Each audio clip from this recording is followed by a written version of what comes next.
हमने कोई नई स्कीम लॉन्च नहीं की। स्कीमों की कमी नहीं है। जैसे मैंने आज अपनी तकरीर में कहा, अगर कमी है तो जानकारी की कमी है। लोगों को पूरी तरह से हमें बाखबर करना होगा कि कौन सी स्कीमें हैं, उनके लिए अप्लाई करने का तरीका क्या है और इन स्कीमों के तहत उन्हें फ़ायदा कैसा मिल सकता है।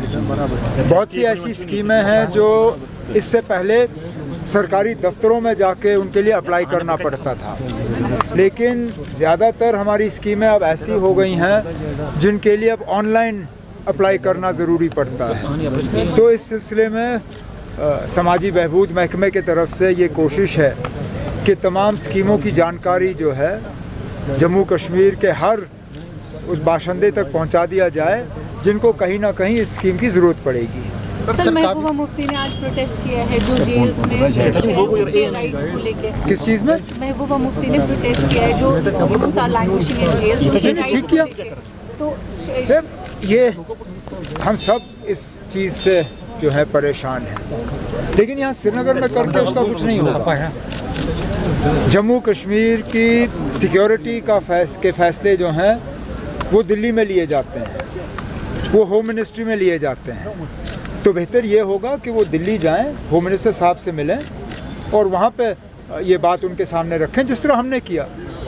हमने ये बातें जो हैं दिल्ली में होम मिनिस्टर के सामने रखी क्योंकि फ़ैसला वहाँ से होना है।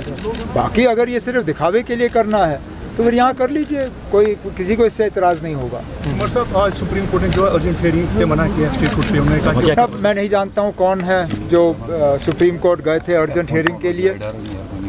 हम भी चाहते हैं कि इस फैसले में और देरी नहीं हो।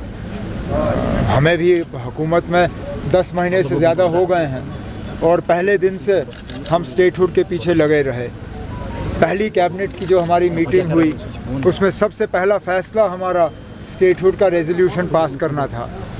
जो मेरी पहली मुलाकात वज़ीर आज़म साहब से हुई उसमें पहला काम जो मैंने किया वो कैबिनेट का रेजोल्यूशन मैंने उनके हाथ में थमा दिया।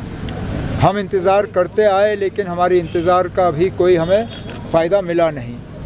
अब चलिए, अफसोस की बात है कि सुप्रीम कोर्ट जो है 10 अक्टूबर से पहले इस बात को सुनने के लिए तैयार नहीं है।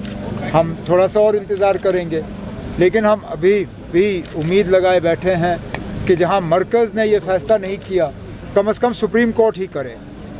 अगर हम बिना सुप्रीम कोर्ट के इलेक्शन का वो जो हुक्म आया था, अगर वो हुक्म हमें नहीं मिला होता, शायद ही मैं आज यहाँ वज़ीर आला की हैसियत से आपसे बात कर रहा होता। जम्मू कश्मीर में इलेक्शन तभी मुमकिन हुए जब सुप्रीम कोर्ट ने इस पे वक्त की जो है पाबंदी लगाई।